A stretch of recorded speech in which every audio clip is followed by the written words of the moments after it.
Ministry of Health has finally cleared 14 containers of free medical supplies donated by the Global Fund out of 182.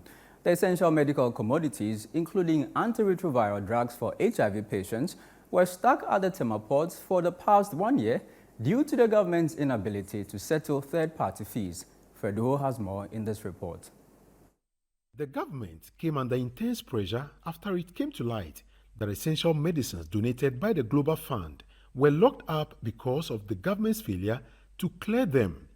The medicines include antiretroviral drugs for HIV patients, malaria and tuberculosis drugs, as well as mosquito nets.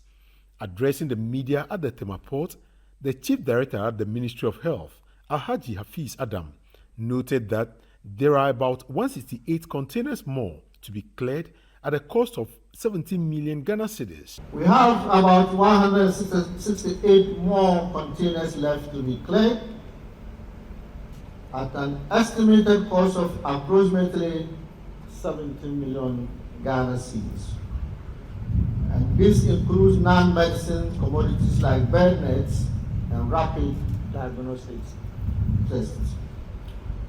Today, as we have already been told, 14 containers of health commodities, comprising 10 containers of malaria rapid diagnostic tests, 1 container of malaria injection, and 3 containers of malaria medicine will be delivered to the Ministry of Health for onwards transmission to the warehouse.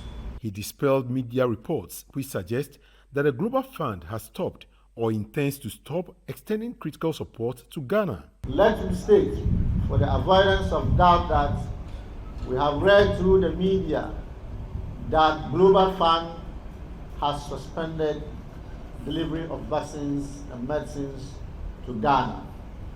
This is false. It is not true.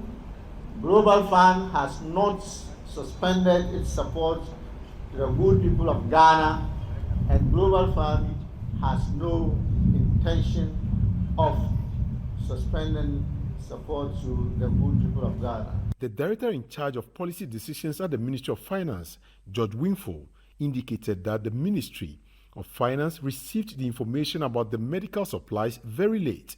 This, he said, accounted for the delays. For your information, not all taxes are allowed under the Exemptions Act. In this respect, special provision of 40 million Ghana cedis was made by the Ministry of Finance to cover transnational taxes, that is AU and ECOWAS levies. What remained outstanding to be settled was the associated third-party charges, which the donors, per our earlier understanding, had committed to take up.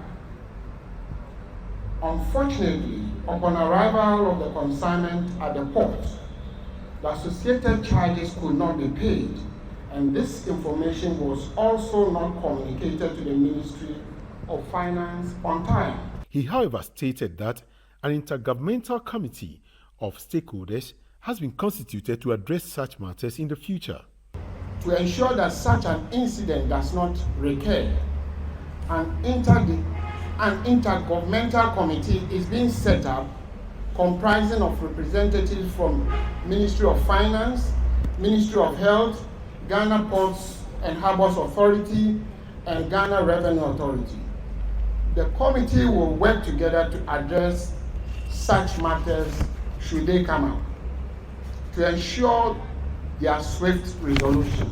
The Deputy Commissioner of Customs, Emmanuel Ohene, explained that such critical products fall under port fee exemptions, hence appropriate steps will be taken to ensure no further delays on subsequent consignment. These drugs are vital for the survival of our fellow citizens, and I am glad that they are now in the hands of those who will put them to very good use. The pharmaceuticals, I believe, will be used to improve the health and well-being of our sisters and brothers who depend on them to survive. On behalf of the Commissioner General, may I use this opportunity to urge all ministries, departments, and government agencies to collaborate with the GRA and take advantage of the new exemption law to clear goods that are eligible under the law. This will help in avoiding charges, penalties, and demurrage at the port.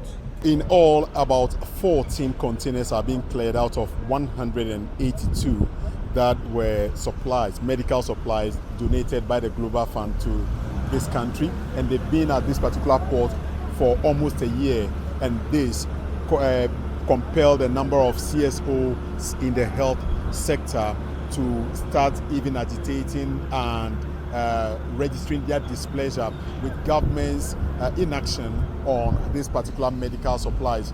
So far today, there was a brief ceremony to hand over these particular supplies to the Ministry of Health. My name is Fred Duho, reporting from the Tema Port for Citi News.